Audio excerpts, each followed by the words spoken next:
آج کے محفل کے مہمان خصوصی دانشور، کالم نگار اور ایکٹیوسٹ جناب فرق سہیل گوندی صاحب کو آپ کی بھرپور تالیوں میں سٹیج پہ بلاتا ہوں کہ وہ آئیں اور اپنے خیالات کا اظہار کریں. جناب فرق سہیل گوندی صاحب.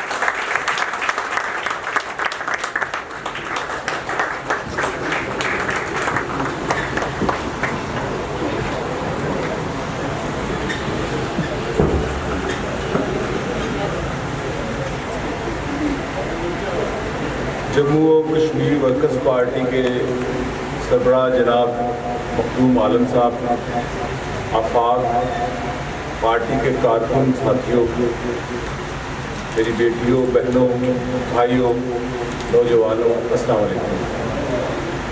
مجھے میرپور بڑا پسند ہے اور جس کو نظریاتی ہم آہنگی کہتے ہیں نا، وہ ذرا دیکھیں. میرے دوست ہیں پروفیسر رضی حیدر، پاکستان کے بہت بڑے استاد ہیں، اردو شعبہ اردو میں پڑھاتے رہے ایف سی کالج میں. انہوں نے 4 دن پہلے جب میں نے کہا کہ میں نے میرپور جانا، کہتے ہیں رہنے کے لیے ایک ہی شہر ہے پاکستان میں، میرپور. میں نے کہا چند سال پہلے میں خصوصی طور پر میرپور دیکھنے آیا. اپنی والدہ اور والد مرحوم کو، میری شریک حیات لبنان سے ہیں جس کو جنت النظیر کہتے ہیں دنیا میں. تو میں نے کہا یہ شہر رہنے والا ہے. اور میں اکثر کہتا ہوں کہ میں لاہور سے اکتا گیا ہوں. اس شہر کے لوگ بھی خوبصورت ہیں، اس شہر کی گلیاں، وادیاں اور صفائی اور روشن خیال شہر ہے. موسم بھی اچھا ہے. اچھا جی، بات میری صاحب نے کہی، یہ جو نظریاتی ہم آہنگی ہوتی ہے نا، یہ بہت طاقتور ہوتی ہے. یہ ملکوں، وطنوں، قوموں، ذاتوں، برادریوں، عقیدوں سے بلند ہوتی ہے، جو فکر کا تعلق ہے. اور یہ کبھی کبھی حیران کن حد تک آپ کو ایک چھوٹے سے سوراخ سے کہیں لے جاتا ہے. جیسے آفاق میرے ساتھ رابطے میں یہ نوجوان تھا اور میں اس کو کوئی خاص لفٹ نہیں تھا کراتا ہوں. سچ بات ہے، عام سا جب میں نے گفتگو سنی عام نہیں تھی. میں نے کہا یہ تو بہت فلسافیکلی کلیئر ہے. میں نے اس کی محبت اور نظریے کے ساتھ پختگی اسے دیکھی کہ مجھے ملنا چاہتا تھا. میں کرونا میں 2 سال زیادہ وقت باہر رہا، تو گزرانے سے جب آپ آئیں گے تو آئیں. میں بیمار رہا آپ کے، کہتے میں آ رہا ہوں. میں نے کہا آنا ہے تو 12 بجے آؤ، چونکہ میں ٹائم کا بڑا پابند ہوں. تو جب پہنچا تو بڑی دیر ہم گفتگو کرتے رہے. میں نے کچھ ایڈوائزز کی، کیسے پالیٹکس کرنی ہے، پڑھنا بڑا ضروری ہے، روزی ضرور کمانا، محتاج نہ ہونا کسی کا فائنینشلی. پھر میں نے پوچھا کیسے ہے، کہتے وہ بس نہیں تھی نا ملی تو میں موٹر سائیکل سے آ گیا. وہ پھر میں نے سوشل میڈیا پہ یہ اسٹوری لکھی اور لوگ بڑے خوش ہوئے. میں کہ ایک انقلابی نوجوان ہے. مخدوم عالم صاحب آپ کو مبارک ہو، آپ بہت شاندار کام کر رہے ہیں. میں اس مظاہرے اور اس تنظیم کو دیکھ کر جو نظم و ضبط، سلیقہ، ڈیسنسی، فکری آپ کی جماعت میں ہے، یہ امید ہے آزاد جموں کشمیر اور اس طرف کے کشمیر کی کہ ایک جمہوری عوامی بنیاد بنا رہے ہیں. یوم مئی کا تو آپ کو پتہ ہے، میں ملی جلی باتیں کروں گا. یہ جو تعلق ہے نا طبقاتی، یہ فکر کا تعلق ہے.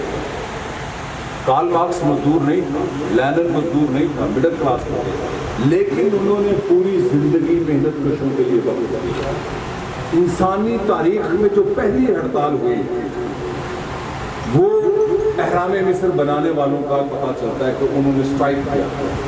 جو مزدوروں کی پہلی اسٹرائک تھی، جو مزدوری اور غلامی تھی، اور اس کے بعد اس جدوجہد کو دیکھیں کتنا وقت لگا. شکاگو میں جا کر محنت کشوں نے اپنے اوقات کار طے کرنے کے لیے. ابھی بھی میں یورپ گھومتا ہوں تو کئی پاکستان سے دوست آتے ہیں تو چاہتے ہیں کہ میں میرے ساتھ، چونکہ میں جہاں گرد بھی ہوں، میں انسانوں کو، تہذیبوں کو، سیاست کو، سیاسی نظاموں کو گھوم کر بھی دیکھتا ہوں. کیونکہ میں اکثر یہ کہتا ہوں کہ جہاں میرا مطالعے کا علم ختم ہوتا ہے، میں مشاہدے کے علم کے لیے نکلتا ہوں. تو میں کہتا ہوں دیکھو یورپ کے اندر آپ کو یہ جتنی انسانی قدریں نظر آ رہی ہیں، ان کے اندر جو مزدوروں کے حقوق، جو عورت کے حقوق، جو مریضوں کے حقوق، اپاہج کے حقوق، کتے کے حقوق، بلی کے، جانور کے حقوق، اگر آپ اس کا گہرا مطالعہ کریں تو یورپ کے ترقی پسندوں کی تحریک کے مرہون منت ہے، یعنی کہ ان کے کیپٹلزم کے اندر بھی ایک سوشلسٹ ٹینڈنسی ہے. یہ بڑی اہم بات ہے. یہاں پر بیٹھا شاید پاکستان کا کوئی دانشور یہ بات نہ سمجھ پائے جب تک وہ یورپ، خصوصاً امریکہ نہیں، یورپ اور یورپ کے 3-4 نظام، سینٹرل یورپ، فرانس، جرمنی اور آئیڈیل اسکینڈینیویا نہ چلا جائے. اسکینڈینیویا یعنی Denmark, Norway, Sweden, Finland, یہ دنیا کی آئیڈیل جنت ہے انسانوں کی. میں وہاں گیا تو مجھے وہ لوگ، میں نے کہا کیسے لوگ ہیں یار، یہ تو خرگوش کی طرح معصوم ہے. یعنی کہ انسان کے اندر نفسا نفسی نہیں ہے جو سرمایہ داری نظام نے امریکہ میں یا یورپ میں پیدا کی ہے. ابھی میں اپنی کتاب کا ذکر کر رہا تھا کہ میں نے آپ کو پیش کرنی ہے. میرا سفر نامہ ہے. 1983 میں میں لاہور سے 4200 روپے لے کے یورپ گیا بلغاریہ کمیونزم دیکھنے. اچھا وہ میرے پاس مشکل کام تھا. میں نے لکھا یہ کہ سفر نامہ، یہ سیاحت نامہ، سیاست نامہ، سماج نامہ ہے. اس میں نے ایک اصطلاح استعمال کی کہ جب میں بلغاریہ گیا تو ٹرین صوفیہ جو کمیونسٹ ملک تھا، جب ٹرین صوفیہ کے اندر داخل ہوئی تو میں لاہور کی ٹرین آتی ہے تو غربت ہی چلتی ہے ٹرین. بمبے میں گیا تھا اس سے پہلے 3 دفعہ، غربت ہی، دلی غربت. اسی طرح ایران میں غربت تو نہیں لیکن وہ نہیں. پاکستان میں تو ہر مردانہ کمزوری کے اشتہار بھی ہوتے ہیں، پھر موت کا منظر کے بھی اشتہار ہوتے تھے. ایران، ترکی بھی دیکھا، وہ ذرا بہتر تھے. لیکن جب میں بلغاریہ گیا تو میں نے کہا کہ جب سے میں بلغاریہ رات ٹرین آئی ہے، اس کو میں سرخ جنت کہتا ہوں، کوئی مجھے مال بیچنے کا بورڈ نظر نہیں آ رہا. کوئی عورتوں کی تصویریں، ہاتھ میں درانتری پکڑی ہوئی ہے، کوئی بچوں کا خوشہ پکڑے، کوئی مزدور نے ہتھوڑا پکڑے، مجسمے. یہ مال نہیں کہ خریدار نہیں، یہ فنکاروں کا شہر ہے. تو میں نے پھر جو بلغاریہ دیکھا، یہ میں آپ کو عملی، یہ سرمایہ دار آج بھی یوٹیوب پر آپ جائیں یہ چیزیں نہیں دکھائیں گے. سرمایہ دار اتنے استاد ہیں وہ آپ کو اور چیزیں دکھا رہے ہوں گے، مولوی کا کوئی نعرہ لگاتے ہوئے یا اور قسم کا.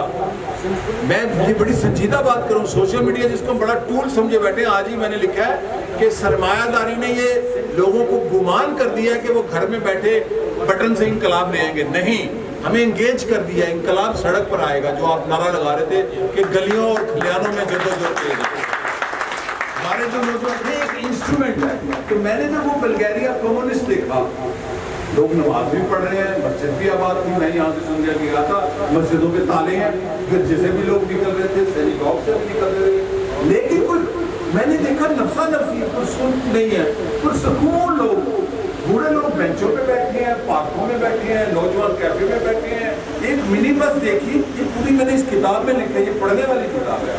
وہ بس ہی مزدوروں کے لیے بنی تھی کسانوں اور دیہاتوں میں. 12 سیٹر اس سے پہلے دنیا میں نہیں تھی جس کو آپ فلائنگ کوچ کہتے ہیں. وہ سرمایہ داری دنیا میں آئی تو کوسٹر اور فلائنگ کوچ ہو گئی مہنگی. ایک چھوٹی بس، یعنی کہ مزدور کا نظام مملکت جو بنایا ترقی پسندوں نے، وہاں کوئی مال خریدنے والا نہیں تھا. مال پیدائش سے موت تک ریاست ذمہ دار تھی. تعلیم کی، پانی کی، بجلی کی، گرم پانی کی، سال کی سیاحت کی، تعلیم، اعلیٰ تعلیم کی. تو ان کو پاس تسلی ہی تسلی تھی، اطمینان. میں نے اس کو لکھا اشتراکی انسان، یعنی کہ ایسا انسان جو نفسا نفسی مال لین دین، یہ جس کو کہتے ہیں لین دین ڈیل کر لو، جو ہماری پالیٹکس میں اس کی ڈیل ہو گئی جی. جیسے نیب میں ڈیل ہوتی ہے، پہلے مال لوٹو 10 ارب کا، پھر 1 ارب دے کے ڈیل ہو گئی، بندہ باہر. یہ ہے وہ سرمایہ داری نظام. تو یہ جو نظام ہے دنیا کا اس وقت، جو امریکی سامراج اور اس کے گماشتے دنیا میں دنیا کو یہ تسلی دلا دی گئی ہے کہ دنیا بدل گئی ہے، شاید موبائل سے بدل گئی ہے. پاکستان میں تو یہ سمجھا گیا 2002 کے بعد، آپ چونکہ میڈل کلاس کے پڑھے لکھے لوگ ہیں، کہ جی میڈیا آزاد ہو گیا، اب تو بہت فکر عام ہے. کون سی فکر عام ہوئی؟ 20 سال ہو گئے میڈیا آزاد ہوئے، کون سی فکر؟ ہماری فکروں کو کنٹرول کر دیا گیا. 8 سے 12 بجے تک ہمیں 20-30 اینکر چلاتے ہیں. پاکستان کے چومسکی سارے اینکر ہیں، پاکستان کے جو کارل مارکس ہیں وہ 10-20 اینکر ہیں جو لوگوں کے ذہنوں کو کنٹرول کرتے ہیں. اور 3-4 قبائل ہیں سیاسی, ایک اینکر, ان کا نام میں نے رکھا ہے بولچی. یہ تو سیاسی جماعتوں کے بولنے والے ہیں, ان کا دفاع ایک پارٹی کا دفاع کرتا ہے, دوسرا پارٹی کا کرتا ہے, تیسرا لوگ سمجھتے ہیں بڑا سیاسی شعور بلند ہو رہا ہے. کوئی ایک کو کہتا ہے یہ بڑا اچھا تھا لیڈر تینوں جماعتوں کے, دوسرا کہتا ہے یہ بڑا اچھا تھا. ہمیں ان کی فکر ہے, ان کا بیٹا بڑا اچھی تقریر کر رہا ہے, اس کی پوتی بڑی اچھی تقریر کر رہی ہے. اگر فکر نہیں ہے ہمیں تو اپنی نہیں ہے. ہمیں فکر ان لیڈروں کے بیٹوں بیٹیوں کی ہے, مزدور اور مزدوروں کے بیٹی اور بیٹوں کی نہیں ہے. میں ہمیشہ ایک بات کہتا ہوں کہ پاکستان بدل سکتا ہے, 1973 کے آئین کے تحت بدل سکتا ہے. جو مخدوم عالم صاحب جدوجہد کر رہے ہیں وہ پاکستان کی ایک شکایت جو کوئی نہیں بتاتا, آرٹیکل 3 آئین کا 73 کا پاکستان میں مزدوروں محنت کشوں کے وہ سارے حقوق دلا سکتا ہے جو آپ کی پارٹی کا یا دوسری ترقی پسند پارٹی کا مینیفیسٹو ہے. وہ ایک لمبی تفصیل ہے کہ آرٹیکل 3 کیسے پاس ہوا تھا. پوری اسمبلی میں جاگیردار اس کے مخالف تھے. بابا سوشلزم شیخ محمد رشید نے یہ آرٹیکل رکھوایا اور منظور کروایا اور اس کے لفظ بدلوائے کہ اس میں سے سوشلزم نکالو. آرٹیکل 3 پاکستان کو بدل سکتا ہے. میں تو اس سے بھی کم پہ کمپرومائز کر گیا ہوں کہ آپ 2 کام کر دیں, بے زمین کو زمین دے دو, بے تعلیم کو تعلیم دے دو, یہ خود ہی بدل دیں گے پاکستان کو. مجھے ایکٹیو دیکھ کے کہتے ہیں میری بڑی دعا ہے آپ کامیاب ہو جائیں, انشاءاللہ آپ کامیاب ہو جائیں گے. میں کہا دعا نہیں مجھے چاہیے, کام چاہیے جیسے آپ نے کیا. منو بھائی تھے ہمارے دانشور دوست, پاکستان کے ترقی پسند تحریک کے ایک نمایاں نام تھا, کالم نگار تھے, ڈرامہ نگار تھے, صحافی تھے, شاعری بھی کرتے تھے. ان کی ایک نظم ہے, یہ میرا موٹو ہے پچھلے 8-10 سال سے. کہتا ہے کیوں ہے کچھ نہیں ہویا, کیوں ہے کچھ نہیں ہویا, کیوں ہوئے گا کچھ نہیں ہونا, کی ہو سکتا ہے کچھ نہ کچھ تو ہوتا ہی رہتا ہے. جو تو چاہنا ہے وہ نہیں ہونا, ہو نہیں جانا کرنا پہنتا ہے. عشق سمندر ترنا پہنتا ہے, سکھ لی دکھ بھی جھلنا پہنتا ہے, حق دی خاطر لڑنا پہنتا ہے, جیون لئی بھی مرنا پہنتا ہے. کچھ نہیں ہونا جب تک ہم جدوجہد نہیں کریں گے, جیسے یہاں نوجوانوں نے کہا. اور جدوجہد پرامن ہی ہوتی ہے, یاد رکھنا. اور جدوجہد کامیاب تب ہوتی ہے جب فکر کی تحریک, علم, معلومات اور فلسفے, انسانی عوامی فلسفہ جب لوگوں میں عام ہو جائے. تلوار سے, بندوق سے, بلٹ سے کوئی تحریک کبھی کامیاب نہیں ہوتی, فکر سے ہوتی ہے. اور فکر کتنی بڑی طاقت ہے, اتنی بڑی طاقت کہ جب یہ عام ہو جائے تو اس کو کوئی نہیں روک سکتا. میں چونکہ ترکی پہ بڑا لکھتا ہوں, میرا ایک ایریا آف انٹرسٹ ہے. یہ جو ترکی آپ دیکھتے ہیں, نوجوان نے ای لکھا ہوا ہے, یہ ای کا مطلب اچھا ہوتا ہے ترکی میں. ویسے وہ ڈرامے میں کچھ اور طرح دکھایا ہے اس کا معنی. یہ جو ترکی کیسے بدلا ہے, یہ ترک نے بدلا ہے. آپ جا کر دیکھیں کتنا زندہ ہے. اچھا وہ پروگریسو نہیں تھا لیکن روشن خیال تھا.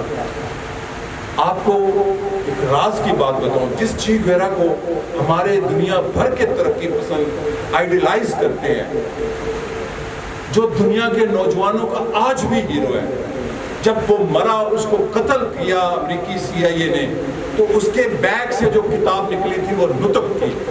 مصطفیٰ کمال پاشا عطا ترک کے 36.5 گھنٹے کا خطاب ہے ترکی کو بدلنے کا.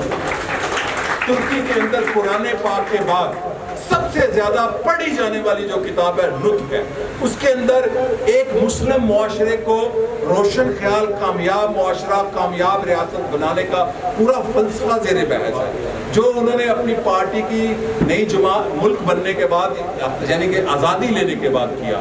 نطق ضرور پڑھیں, اس کے کچھ حصے پڑھ لیں کہ ایک قوم جب زوال کی طرف جائے کیسے بن سکتی ہے. میری ایک کتاب ہے جو آپ لوگ پڑھتے ہیں, جس کی وجہ سے میں آج یہاں ہوں, یہ بکھرتا سماج. اس میں میرا ایک انٹرو ہے اور یہ پورا ایک فلسفہ ہے. میں شاید اس پر ایک نئی کتاب لکھوں گا بھرپور. کہ ریاستیں ٹوٹ جائیں بکھر جائیں تو بن جاتی ہیں. آسٹرو ہنگیرین امپائر دنیا کی سب سے بڑی طاقت تھی پہلی جنگ عظیم کے بعد. وہ آسٹرو ہنگیرین امپائر ٹوٹی, اس کے اندر سے یوگوسلاویا نکلا, چیک ریپبلک نکلی, بڑے ملک نکلے. قوم نہیں تھی مری, ملک بن گئے, قوم زندہ رہی. آٹومن امپائر عثمانی 1923 میں ختم ہو گئی. 1,27,00,000 ترک تھے. فرانسیسیوں نے, برطانیہ نے, الائیڈ آرمی نے طے کر لیا تھا کہ ہم ان کو یہاں مار دیں گے, یہاں ہجرت پہ ان کو مجبور کریں گے اسپین کے مسلمانوں کی طرح, یا کہیں گے کہ آپ کنورٹ ہو جائیں جیسے اسپین میں کہا تھا. اور یہ جو ایاز صوفیہ اس کو گرجا بنانا تھا. یہ میں کہانی نہیں, آج کے واقعات ہیں 7-8 دہائیوں. آٹومن امپائر ٹوٹ گئی, نیا ملک بن گیا. کیوں؟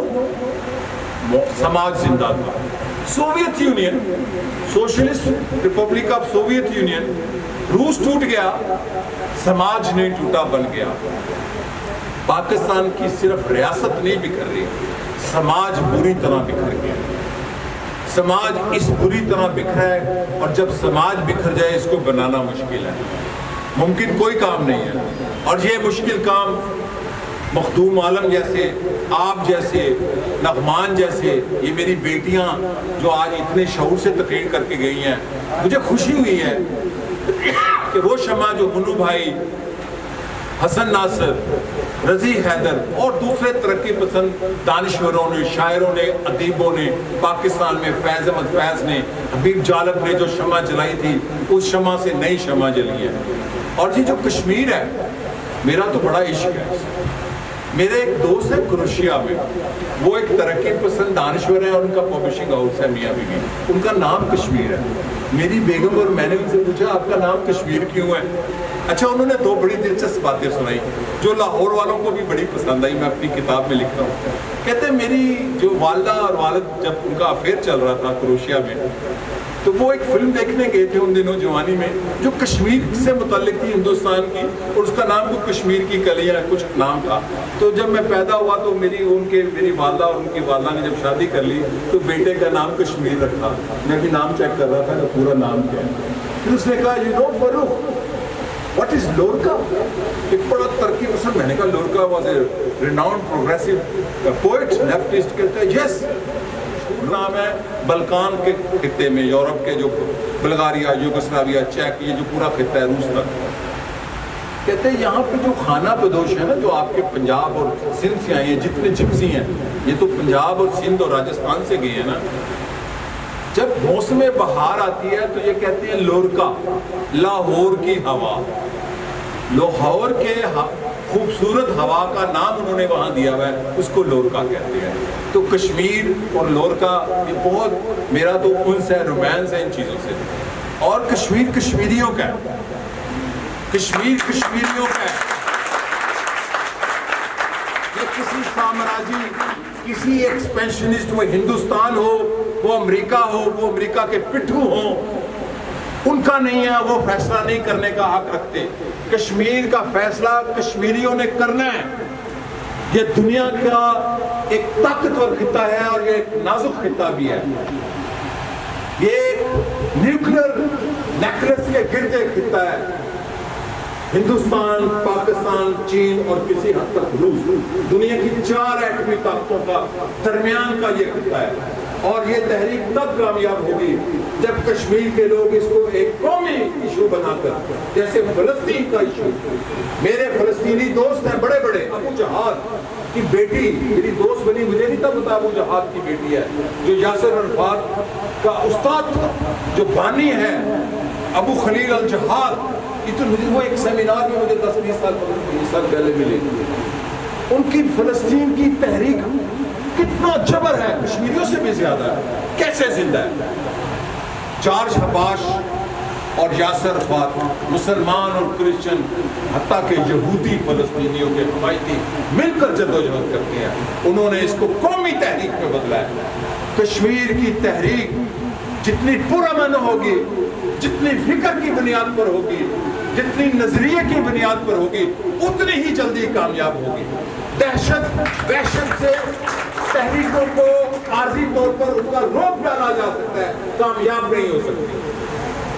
کشمیر کشمیریوں کا ہے اور سارا کشمیر، اس کا فیصلہ کشمیر نے کرنا ہے، اسی میں پاکستان کی بقا ہے۔ اور مجھے تو یہ نعرہ ہی بڑا رومانوی لگا ہے، میں نے ابھی فیس بک پہ ڈال دیا ہے، کیونکہ مجھے ماشاءاللہ ہزاروں لوگ زیادہ بھی شاید پڑھتے ہیں، نیلم کیلم بہنے دو ہمیں زندہ رہنے دو، یہ سب کچھ کشمیریوں کا ہے۔ اور یہ جدوجہد، یہ جو طبقاتی جدوجہد ہے، یہ کتنی اہم ہے۔ بابا سوشلزم پیپلز پارٹی کے سینئر وائس چیئرمین تھے 1970 میں، ذوالفقار علی بھٹو کی پارٹی کے جو لیفٹ کے لیڈر تھے کسانوں کے، مجھے انہوں نے بتایا کہ میں انشورے سے الیکشن لڑا تھا جو ارائیوں کا علاقہ ہے، لاہور کے امیر ارائی، میاں طفیل محمد ان کے مدِ مقابل تھے جو جماعت اسلامی کے امیر ہوئے بعد میں۔ کہتے ہیں میں ان کے ایک پمفلٹ سے جیت گیا، جماعت اسلامی کے امیر نائب امیر اس کا شاید، انہوں نے لکھا کہ میں اسلامی تحریکوں کا لیڈر ہوں، یہ ہے، اور میں ایک اعلیٰ ارائی خاندان کا چشم و چراغ ہوں۔ کہتے ہیں بس میں نے بات پکڑ لی کہ کیا امیر ارائی غریب کے بیٹے کو اپنی بیٹی دے دے گا؟ نہیں، امیر ارائی امیر راجپوت کو اپنی بیٹی دے گا۔ کوئی پاکستان کا سردار اپنی بیٹی دوسرے قبیلے، دوسری قوم، دوسری قومیت کے امیر بندے کو اپنی بیٹی دیتا ہے، غریب کو کوئی نہیں بیاتا امیر کے ساتھ۔ یہ جو طبقاتی رشتہ کہتے ہیں، بس میں نے پھر یہ کہا کہ دو ہی طبقے ہیں، اور میرا بھی یہ ماننا ہے، دو پاکستان ہیں، ایک غریب کا، ایک امیر کا، ایک محنت کش کا، ایک محنت لوٹنے والوں کا، ایک خربوزے، آم، بھینسیں، دودھ، مکان سرپلس پیدا کرتی ہیں، پسماندہ ٹیکنالوجی ہے۔ میں لاہور سے اسلام آباد جاتا ہوں، مچھیں ہی مچھیں جا رہی ہوتی ہیں سمگلنگ واسطے افغانستان کے جارجیا تک۔ پاکستان کا کسان، میں وہاں دیوسائی پہنچا، ایک گجر وہاں مجھے ملے، میں نے کہا کن راستوں سے آتے ہو؟ کوٹلی تو آئے ہیں جی، پورا 7 مہینے کا سفر کر کے وہ ان پہاڑوں سے رستوں سے جاتے ہیں، کہتے ہیں ہم دودھ رکھتے ہیں، ویسے بھی دودھ اور چاول رکھتے ہیں، کیا محنت کش ہیں، سرپلس دودھ، سرپلس گندم، سرپلس کنک، سرپلس شوگر، کاٹن، سرپلس گوشت، اور پھر غریب۔ یہ $1 بلین باہر جو جاتا ہے یورپ کے بینکوں میں، پناما کے بینکوں میں، کہاں سے جاتا ہے؟ یہ غریب ملک نہیں، محنت کش محنت کرتا ہے، اس کی محنت لوٹنے والے ہیں یہاں پر، اور لوٹی ہوئی دولت واپس نہیں آتی۔ کہتے ہیں $220 بلین واپس لے آئیں گے، نہیں آتے۔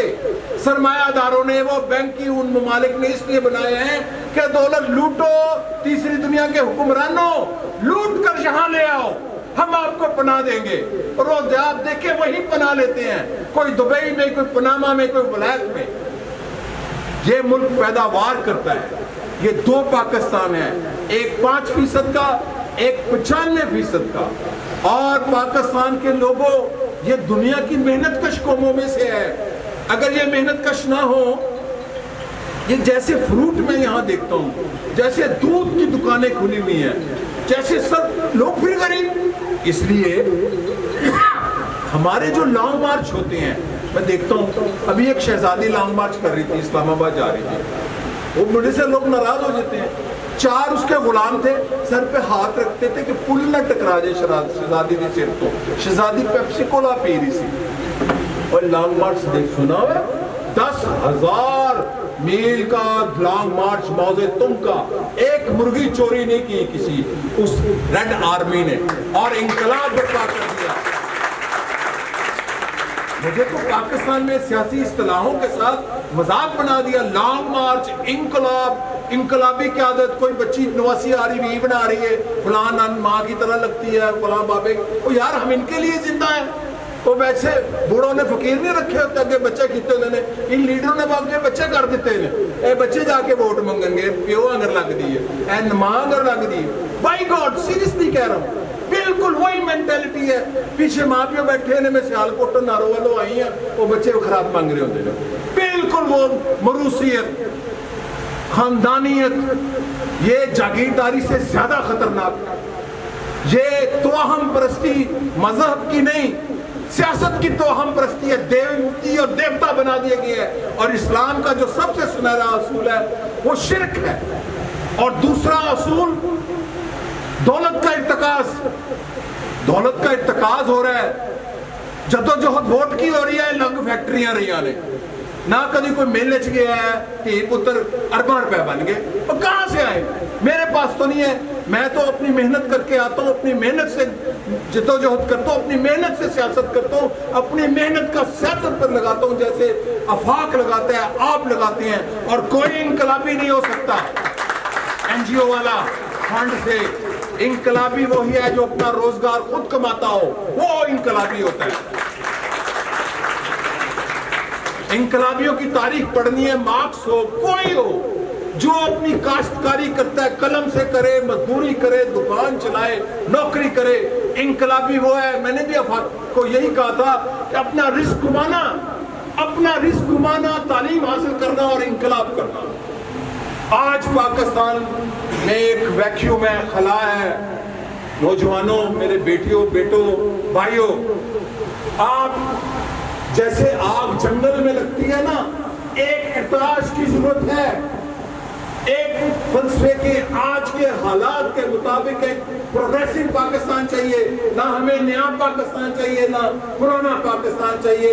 ہمیں پروگریسو پاکستان چاہیے. عورت کا, مزدور کا, محنت کش کا, کسان کا پاکستان چاہیے. اور کشمیریوں کا چاہیے.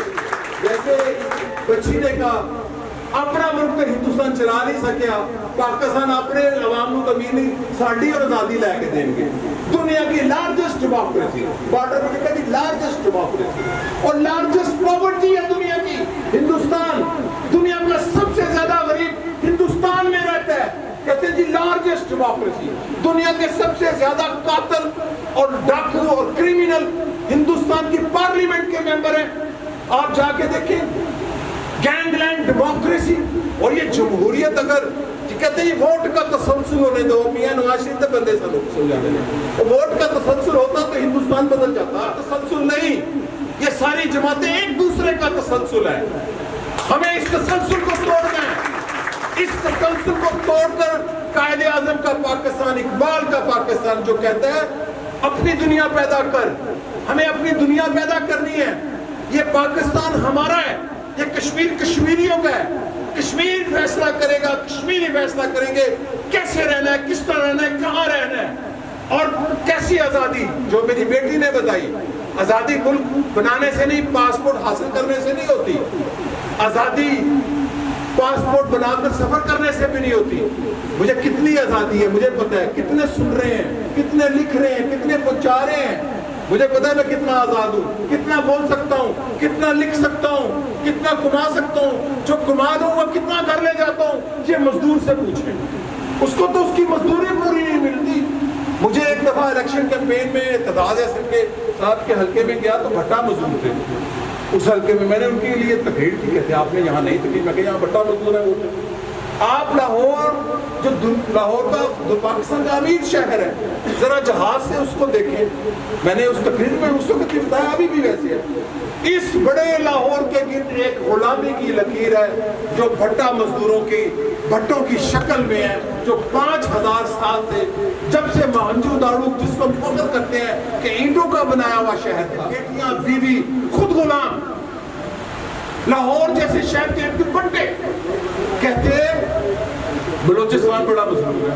میں کہتا ہوں وہاں مظلوم ہے. اور لاہور میں سب سے زیادہ غریب ہے. سلمس دیکھیں آپ. میں 2 ہفتے پہلے ایک بچی کے جو کہیں کام کرتی ہے کسی دفتر میں, اس کے گھر گیا اور اچھا کماتی ہے بیچاری. جب میں نے دیکھا تو وہ تو 9 پالتی ہے, وہ ایک چھوٹی سی بیٹی. مجھے 2 دن ڈپریشن رہا. میں نے شابرا شفیلا کی کیمپ دیکھے ہوئے ہیں بیروت میں, فلسطینی جہاں 90 سال سے رہتے ہیں. میں نے جارڈن میں کیمپ دیکھے ہیں فلسطینیوں کے. ویسے سلم سن کے نہیں ہیں جیسے لاہور کے اندر 2.25 کروڑ کے شہر میں 7 کروڑ غریب رہتا ہے بلو ایوریج. کراچی بڑا جی امیر شہر ہے, وہ سب سے زیادہ غریب کراچی میں رہتا ہے. تو پاکستان 2 پاکستان ہے, 2 کشمیر ہیں, ایک لوٹنے والوں کا, ایک موجے کرنے والوں کا, ایک ووٹ کو عزت دو کے بعد اقتدار لینے والوں کا, ایک ووٹ دینے والوں کا. میرے